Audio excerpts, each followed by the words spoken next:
Hi everyone, it's Chelsea Behrens. I want to talk to you today about how perfection holds us back and how we can move past it to have a life that we truly want.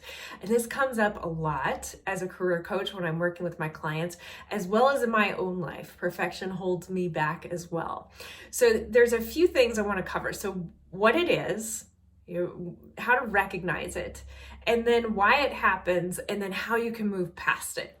So let's first recognize what it is. So how does perfection show up and hold us back? Here are some examples. Analysis paralysis. So you start to think about all the different things that could happen and you get stuck in the thoughts rather than going into action. So analysis paralysis. Another way perfection shows up is that fear of failure. So if I do that one thing, I'm going to fail, or it's not going to be 100%, or I'm not going to be perfect when I do that. So fear of failure.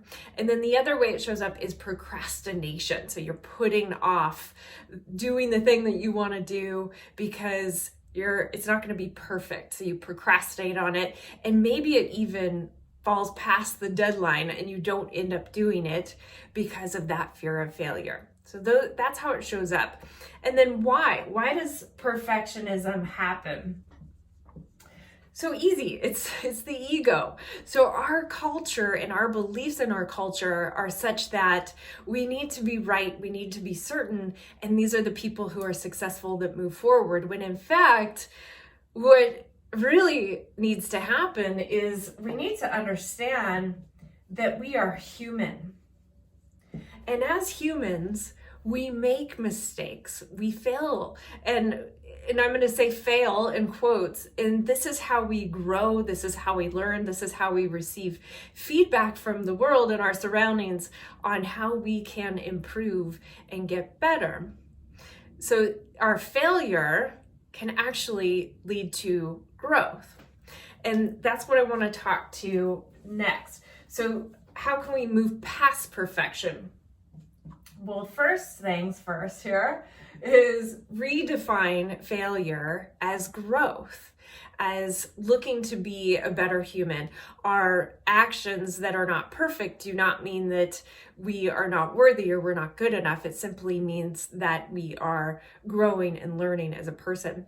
I can remember years ago, I went to send out an email to a distribution list with hundreds of people on it, and the link that I put in didn't work. So I had to go back and let everybody know, okay, there's a new link, right?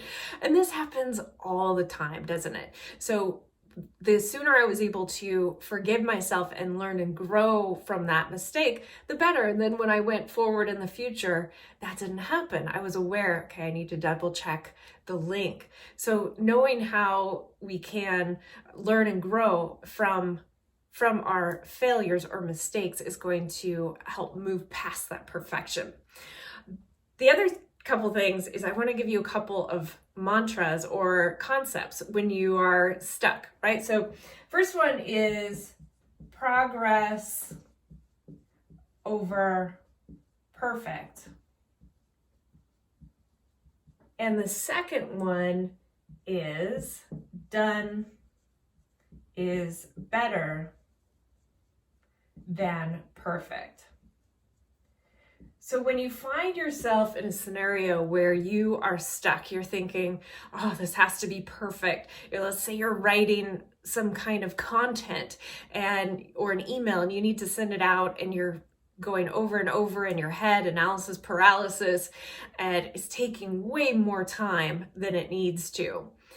These two statements, progress over perfection or done is better than perfect, whichever one resonates with you, can help move you forward, move you past the perfection and get into action where you need to go. So what we talked today about is what perfection is, why it shows up, and then how you can move past it, a few ways that you can move past it. So please know that we are all human, and forget about perfection and go out and live your life the way you want to live.